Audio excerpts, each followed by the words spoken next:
I have a serious problem. My Net Galley shelf just keeps getting longer and longer while my ratio gets worse and worse. Net Galley is a service that allows you to read books early. The more books you read and review, the more likely you are to get the books that you want in the future. And it is embarrassing how many of these are already out and I actually already own. In this series, we're going to try to get my Net Galley shelf as close to zero as quickly as possible. I need to figure out how to get to all of the books that I've been putting off, as well as still get to the ones I am excited to read before they release. So I'm going to be putting them all in a TBR jar and randomly choosing what I read next. A lot of my favorite creators have been doing series recently where they are reading down their stacks, they are reading down their series, they're reading down their own TBR, and I decided to take a little bit of inspiration from this because I have my own problem that needs taken care of. I have a Net Galley addiction and I really need to get that thing down to where I'm only requesting the things that I really think I'm going to get to sooner rather than later. All of my series are in this TBR jar and I'm just going to try to read as many Net Galley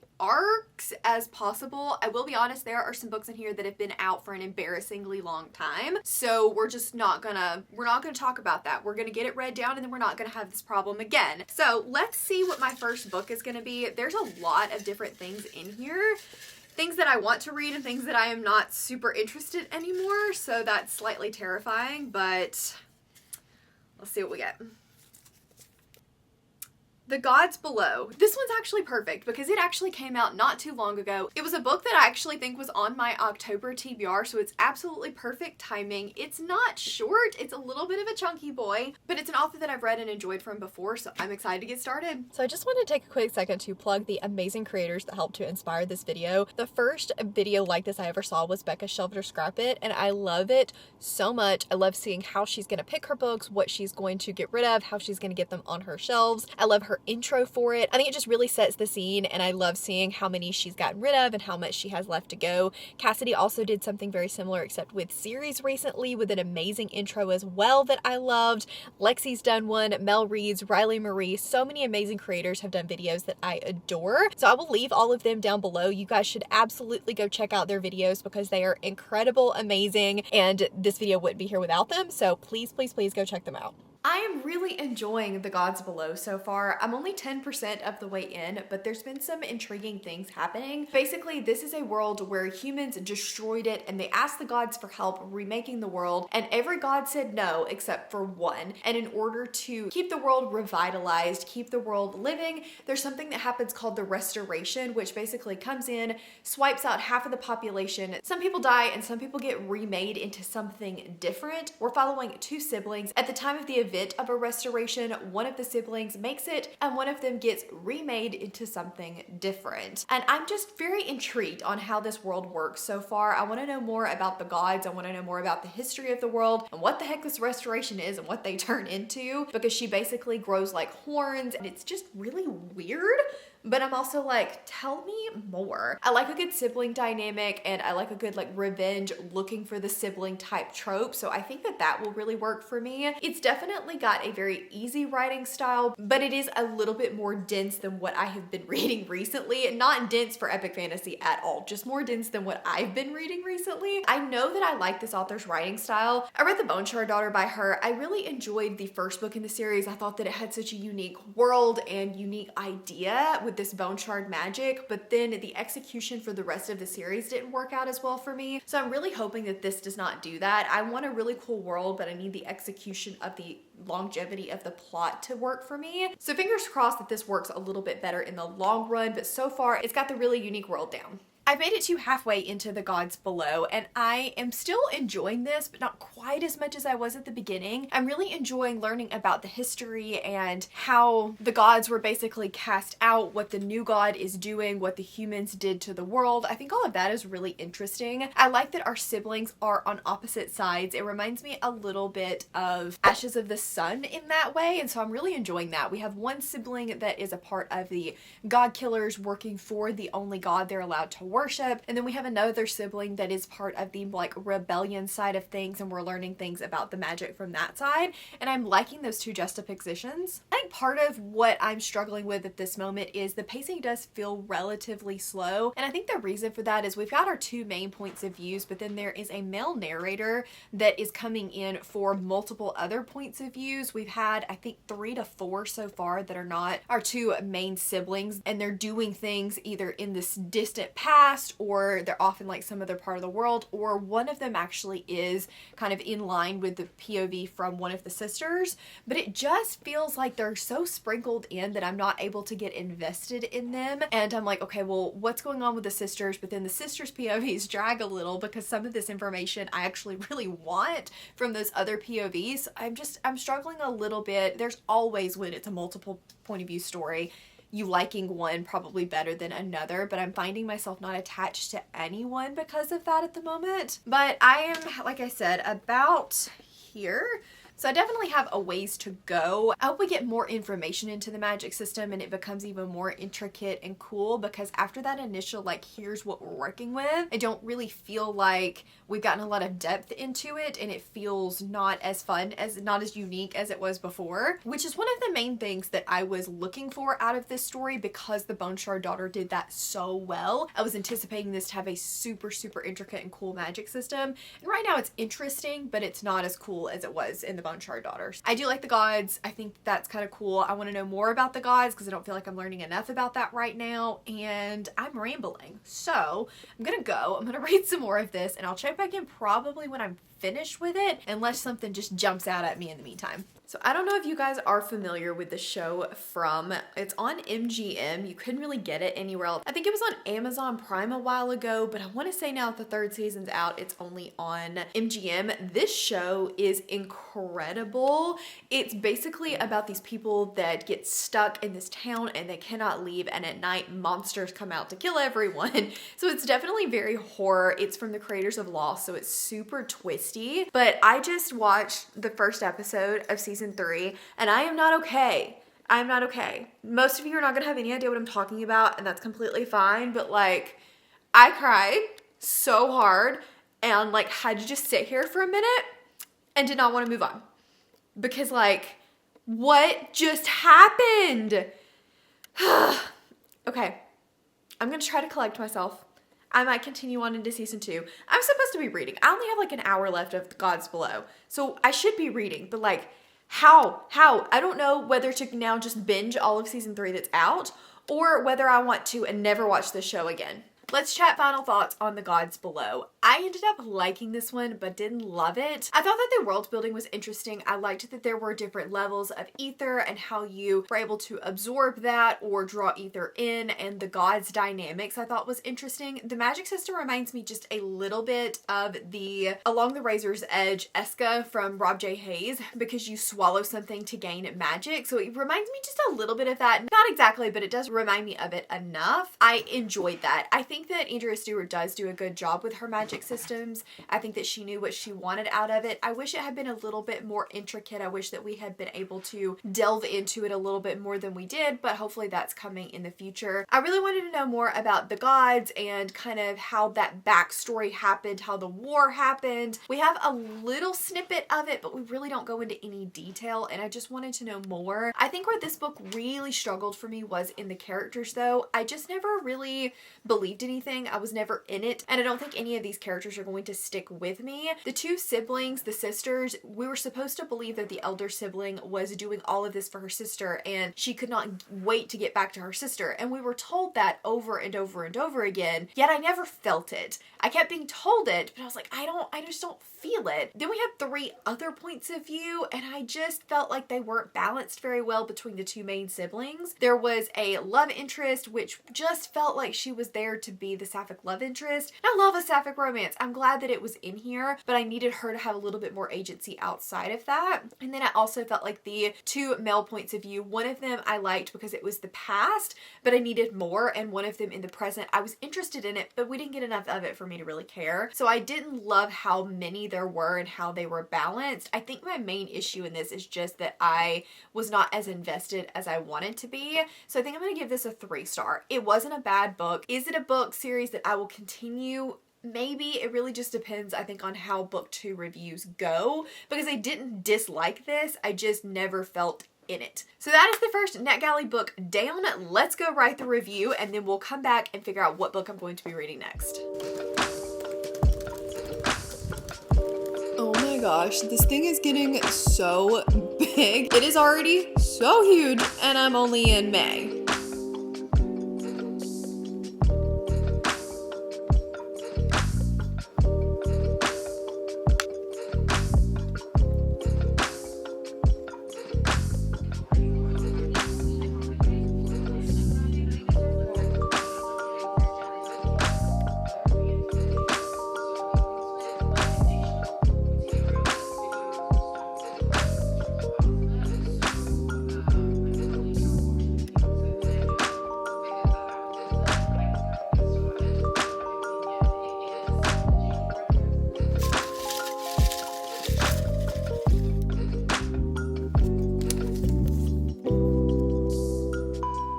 Okay, so the review is written, and we just did a poll to see what I'm going to be reading next and got Sky on Fire by Jen Lyons. I can't believe how lucky we're getting with these picks, because these are all like relatively newer books. Yes, they're already out. Yes, these are arcs and I should have already read them.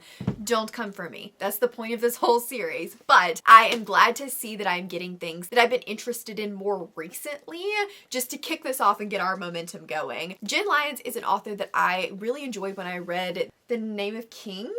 What is that book called? The Ruin of Kings. There we go. I really liked The Ruin of Kings. I read book 2 and enjoyed it as well, but people that I knew and trusted were not loving the rest of the series, so I kind of put it on hold for a while. Jen Lyons in those books did such an amazing job with her characters, her world building, and especially the politics in it. I thought that all of that was really unique and interesting, kind of the way she was weaving everything together. So I'm hoping to get that from this one as well. It involves dragons. I think it's a standalone fantasy, which you don't see very much of, and I will either love or hate. I tend to find that standalones are usually missing information from me. I like a duology because they typically either feel way too long and should have been 2 books, or they didn't have enough information and they should have been 2 books. I don't know. I'm curious. I'm ready to find out. I have started this one, and this is definitely a book that just drops you in and expects you to figure it out as you go. It starts off extremely quickly, and it's almost too quick. I was a little bit confused as to what exactly was going on, who these people were, who our main character was, what she was trying to accomplish. I'm about 50 pages in, so that whole first part was just a lot. Part 2 starts right before chapter 8 on page 57. So I think that the just first part could have almost needed to have a backstory. Like, the prologue was good, but it didn't give me a lot of information going into the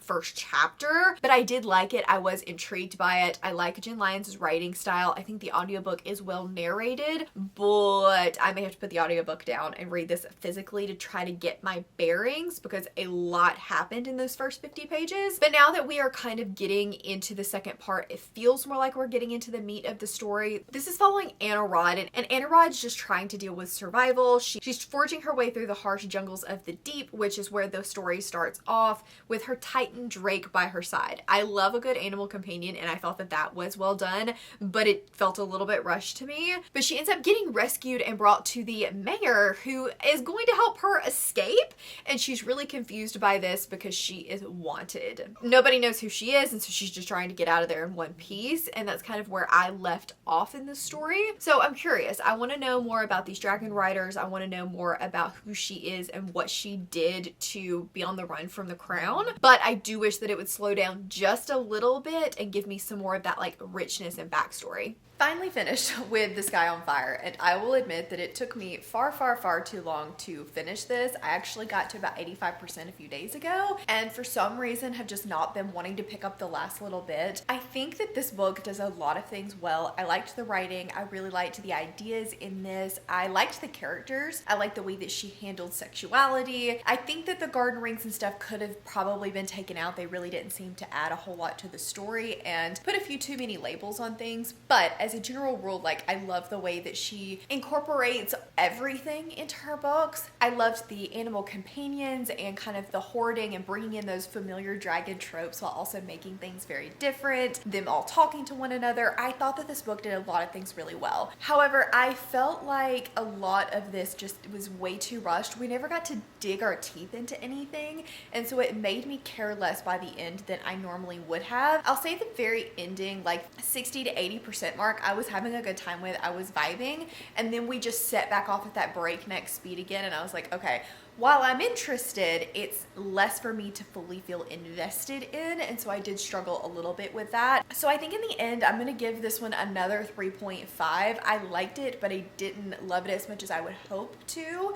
It is a standalone, or meant to be read as a standalone. It leaves things open-ended enough that she probably could write a sequel companion book to it following a different character, but this in and of itself does conclude and close off, which I liked. You don't see a lot of that. I do think it could have been a duology. I told you guys, a lot of times with standalones, I feel like they needed to be a duology for one reason or another. This one was just trying to pack too much into too little space, and I think if we had spread it out and done a duology and really dug into some of those more nuanced character moments and nuanced scenes and kind of dug into the magic a little bit more, that I personally would have liked it better. So that's just kind of me, and I'm very unsurprised that I feel that way. It's pretty predictable with me in regards to fantasy standalone. I did enjoy this one. I will be giving it a 3-star. I'm gonna go write the review for it really quickly, and then here shortly we will pick my next read. It is time for another pick. We've gotten 2 really good ones so far, things that just recently came out that I was really excited about. There are some books in here that have been out for far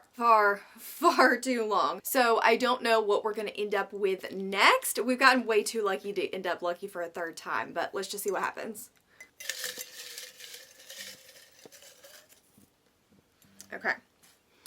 Well, I can't get my camera to focus on it, but this is William. This is a horror book that came out, I don't think it was too long ago, but I'm not entirely sure how long ago. I actually don't own this one, so finally getting one that I'm reviewing in a semi-reasonable amount of time. We're not going to talk about that, but I have not heard the best things about this one. Deb read it and she said it was just okay. I know Sherry read it too, but I don't ever think I actually heard her thoughts. So this one is up next. Still perfect for spooky season, so that works out really well, and I think it's short, so that's even better. So I am about 20% into William by Mason. Is it Coley? I'm not 100% sure how to say his last name. We're following a couple that is not really in the best of places. We know that they live in this Victorian house, but it is actually a smart home of a sort, and apparently the wife got super rich by selling off her company, and the money is going toward Henry using it for some sort of pet project. We don't really know what that project is initially, but come to find out he is working on some sort of robot AI type thing called William. Don't really know anything other than that. This book is very standoffish. The writing style is very separated from the reader. It's almost choppy and doesn't really lend to being very absorbed into the story. And I'm not really liking it at the moment. I am very bored, and I think it's because I just don't care about anything that's happening. Thankfully, this book is pretty short, but I just am not interested at all. I'm a little leery because Deb has also read it and she didn't love it either, and so I'm like, I'm not sure how I'm gonna feel about this, but I know it's supposed to have some major twist at the end, so I'm gonna try to stick it out, but like nothing's happened and I don't really understand what the twist is going to be. I have a prediction, but if that's the twist and I guessed it at 20% in, I'm going to be sad. I'm not going to tell you what it is, but I will tell you if I was correct when I get to the end. But yeah, I'm 20% of the way in and I'm just like, it's fine, I guess, but nothing that's keeping me going. So I have made it to 40% and I think that I'm going to DNF this one. I did send a message to Deb and was like, hey, this is my prediction. This is what I think is gonna happen. And she confirmed that I was correct. So normally I don't care if I can predict something early. I actually feel like books should lead you in the right direction and not just make things come out of the blue. However, after looking at a lot of the other reviews, it seems like that's kind of the big thing in this book. That's the shock. That's the whole point to the story. And if that's the whole point to the story and I guessed it at 20%, I don't have anything to look forward to and I'm not enjoying my time with it. If I was still having fun, the horror elements were there and vibing, and I was having a good time, I wouldn't care that I guessed the twist. I would continue. But since I don't care, I'm like, I don't want to suffer through another 60% of a book that I already know how it's going to end. So I do think I'm gonna put it down. It makes sense why it is so detached knowing what I know, but that doesn't change the fact that it's making me not care. So I think that I am going to just review this on Goodreads to the best of my ability, since I did read a decent amount of it, and it's just gonna have to be good enough. So that means in a few minutes we get to go pick our next read. Okay, I have updated the jar. I added Firebird in here as well as a couple of others that I had, like, they're in a different section on Net Galley, and so I had forgotten to add them in. So let's see what our next one's gonna be. I'm getting nervous because there are just so many in here that I'm not sure if I've been interested in anymore, but I really should have read them all a long time ago. So, trying to mix it up well so that we get a good one. And I'm terrified of what is going to come out of here. Like, what is this? What is this? I don't want to look. I don't want to look. Okay. Okay. This is Born of Blood and Shadows. It is a romantasy, and I want to say that it has some kind of like blood magic. There are apparently witch hunters in here, and our main character has bound magic. So she makes a bargain with a fae heir in order to try to unbind her magic while the witch hunters are closing in. So it does sound like it could be really interesting. I am excited for this one, and I'm glad to be getting back into some romantasy.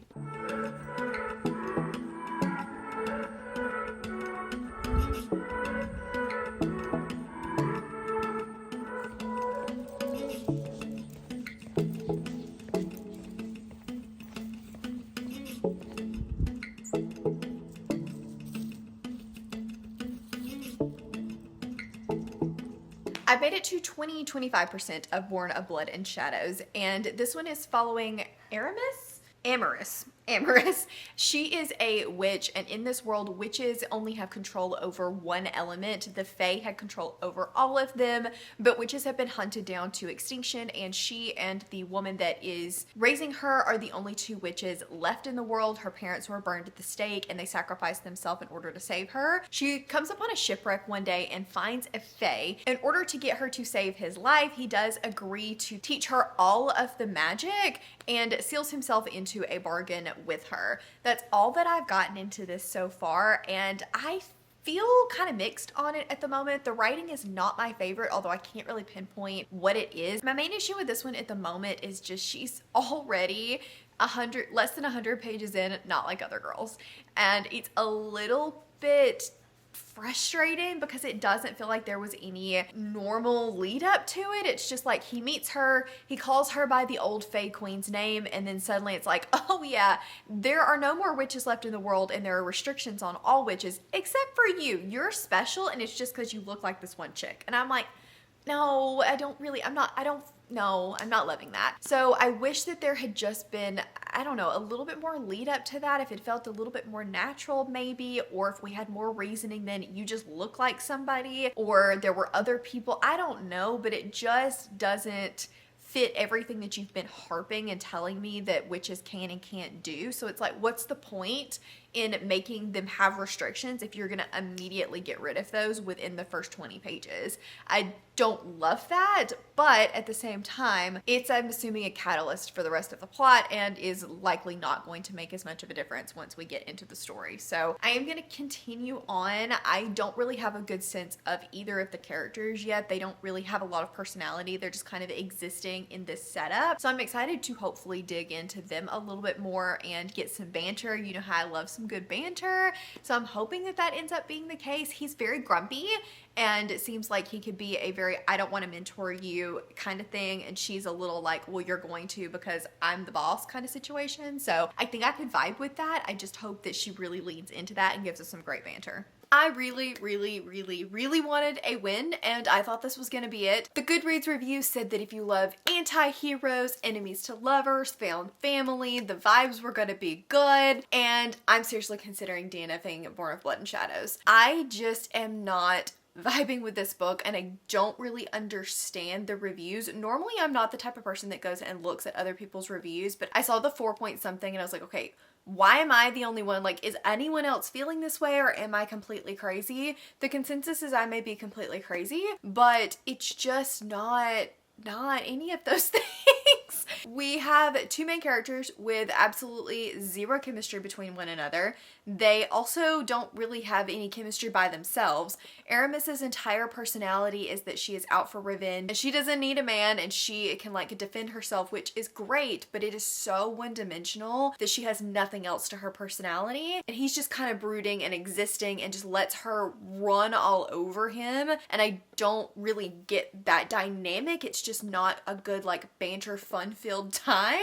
On top of the fact that it was like 0 to 100 in the sex scenes. They went from I hate you because I lost my family because of you to well, I'm gonna jump your bones, and it felt extremely random, completely out of place. They try to explain it with a spell type situation, but I also didn't like that because he didn't consent to it and also didn't question it. At one point he was like, well, I wonder about this, and then just never said anything else, and I don't understand. It's just too many conveniences, things getting kind of explained away, washed away, and not actually delving into anything, just moving from scene to scene and not taking the time to really have plot development or character development or any kind of depth whatsoever, the world building, anything. And so I am just really struggling with this. A lot of the reviews did say that the ending was great, that the plot really kicked off, there was a betrayal, there may or may not be a second love interest and a big twist. So I'm like, okay, well maybe I stick through it because I did want to love it. So maybe I stick with it through the second half, see if it gets any better in the second half and if I really like the ending. But I'm just annoyed, I think, with it right now because I feel like there are bones there that could be really good. Like the structure and the thought is good, but the execution is just not paying off for me.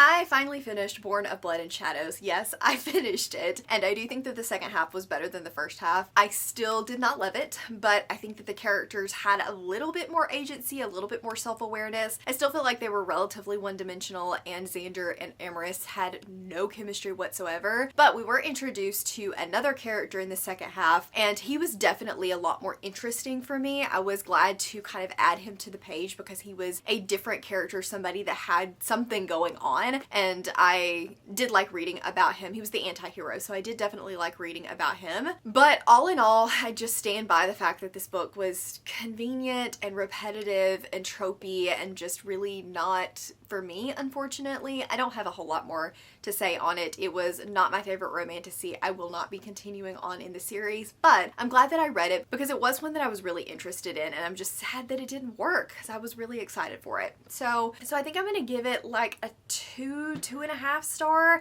It was gonna be lower than that, but the second half was better, and I did like the way that it ended. I like the thought of a strong female lead that like takes charge and goes after what she wants. Men be darned, but just think that it was a little late and just not done as well as I wanted it to be. So I think a 2 is gonna be where this one lands for me, which is so sad. We need a win in this vlog. We need to win in this vlog so badly. The cup is doing me dirty. So I am honestly gonna go watch some TV. I told you guys that I was binging From, and I did. I flew through the rest of the episodes after the sob fest that was the first and second episode of season 3. Tonight is actually the brand new episode 6, and I cannot wait to watch it. I think that me and a couple of patrons are just gonna get on Discord, chat about it together, and I'm so excited. I need answers, and I hope we get some answers very soon because like what the heck is happening right now? So if you watch From, please let me know down in the comments because I need more people to talk to about this show. Like I need it. I need it. It's time to pick probably our final book. I don't know if I'll have time to do another one, but we will see. I'm nervous, but let's give it a go and see what we get. Ugh, okay. We got Looking Glass Sound, and this is a book that I have been putting off for over in a million years. It's been on like 5 TBRs at this point. I've had so many people tell me to read it and tell me not to read it because they're not sure if it's a book that's gonna be for me. I loved The Last House on Needless Street, but since then I have been terrified of all things Caught Her Unaward. But we're gonna do it. It's time. The jar has spoken. It is time for me to read this book. I think that I have the audiobook and the ebook, so at least it'll be knocking out 2 off of our list, but like, this was one of the scariest picks in there. So I have been listening to Looking Glass Sound on my way to work this morning. I've been listening for about an hour, and I think I've made it around 15-20% of the way through. And I am not just loving this one. I feel like I'm saying that about all of the books, and I hate that. But I just feel like this one's moving very, very slowly. In the synopsis, it tells us this is about Wilder. He is a writer, and he has secluded himself into this lonely cabin in Maine in order to write his last book. But the lines between reality and fiction start to blur. He's not sure what's the book, what's real life, and that's supposed to be the horror element of the story, I'm assuming. But I think right now it kicks off with them like in the book, because we're talking about Wilder as a child and his friendships and like this vacation that they took, which I'm assuming is the book. However, we've been in this for an hour and literally nothing has happened other than he and his friends are running around doing things and how he has a hard time making friends. Like, I get it, that's important setup, and I don't mind that, getting to know the character, but I'm very bored. I want to move on. I want something to happen. I need there to be some kind of forward movement at this point. It's just very literary, very slice of life, and that's not what I went into this book looking for. I really love how Katrin Ward usually has a very psychological element to her stories, but that is just frankly not happening at this point. So I'm going to keep reading. I'm hoping that we flip into the present time pretty soon, and I think it will pick up there, but I'll let you know. I'm home from work and about halfway into Looking Glass Sound, and I really don't have anything else to add from this morning. We are still not in a present timeline, and I do not understand. I don't know if I misjudged what the back of the book was trying to get at, but it literally says he's begun his last book that he'll ever write. It's a story about his youth, sure, but the more he writes, the less he trusts himself in his memory. And there's been nothing to indicate that that's what's happening right now. We purely seem like we've picked up with Wilder in his teenage years. And I'm just not really thinking that it's getting across what it wants to get across. And I could be way off base. I may be eating my words when I get to the end of this book and going, okay, I get it. I understand why it was written this way. I totally get it. But normally you kind of weave in the two things. Like if you wanted to get the past point of view, we would also still be getting a little bit of the present interwoven. But the synopsis makes it sound like the present Wilder is the one that is like our main focus, and we're watching him descend and lose his memory and freak out about things. And then the young one is just like what he's writing about. Yet at 40% of the book, unless I completely missed it, we haven't really seen present day at all. It's been one point of view with a woman, and the rest has been young Wilder, and then a couple of little, I don't know what they are. It's basically just different words being read over and over again. It's kind of weird. I really wish I had the physical book for that because I don't understand it, rhyming out words. So I'm hoping that I will get a better handle on what that is. But like I said, I may be eating my words. There may be a complete and total beautiful point to why it's written this way, but right now it's kind of bugging me. I finished Looking Glass Sound, and I think this book wraps up in a really clever and good way. Katrin Ward has such a fever dream type writing style that I love, that I feel like draws you in. Even if you're not interested or you're a little bored, you're still like, but let me keep reading because something might happen soon. That's the kind of writing that she has and that I always appreciate. I think this book wrapped up really uniquely, really well. All of the ends were tied up. All of the things that you thought weren't gonna matter ended up mattering. And so I did like the ending. I liked the way everything came together. Unfortunately, I think that it was a little too late for me to be fully invested in the way that it ended. It did surprise me enough. There were twists, things that I wasn't expecting, but I could go, oh yeah, I see that. I understand how that got there. But some of the ways that things were woven together and the way that this was paced in different timelines, I understand why she did it. I said I might eat those words, and I do. I understand why she did it. However, I think it just made things slightly less, I won't say impactful, but I didn't care as much as I wanted to. I wasn't as invested in the story as I wanted to be. So it didn't hit me the way that Needless Street did. So I think that this one is one of those that I would recommend, especially if you're looking for more of a literary psychological horror. This is not horror in the traditional sense. It's not body horror. It's not even really horror in general, but I don't want to call it just straight literary because there definitely are horror elements, but just something to kind of be aware of and know what you're getting out of this. I think that I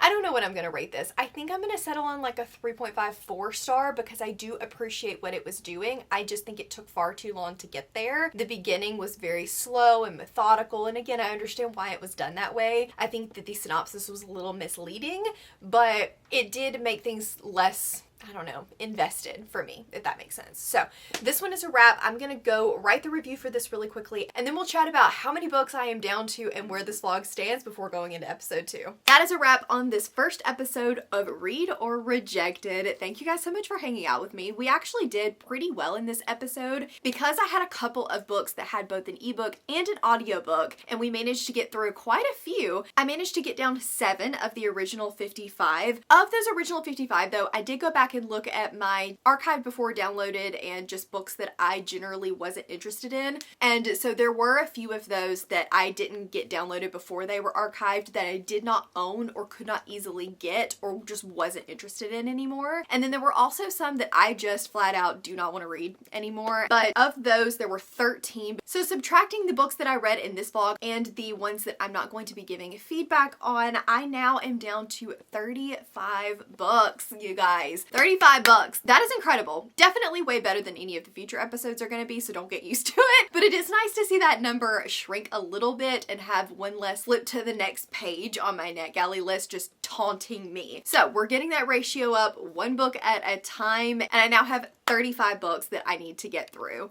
If you guys enjoyed this video, please let me know down in the comments. I would love to get your thoughts and opinions on if you are excited for future episodes, if you want to see more. I do plan to bring you guys episode 2 next month, so be on the lookout for that. If you just want to let me know that you were here and hanging out, leave me a pencil emoji for writing reviews. If you want to check out more reading vlogs from me, I will leave them on the screen for you guys. As always, thanks for watching, and I will see you guys in the next one.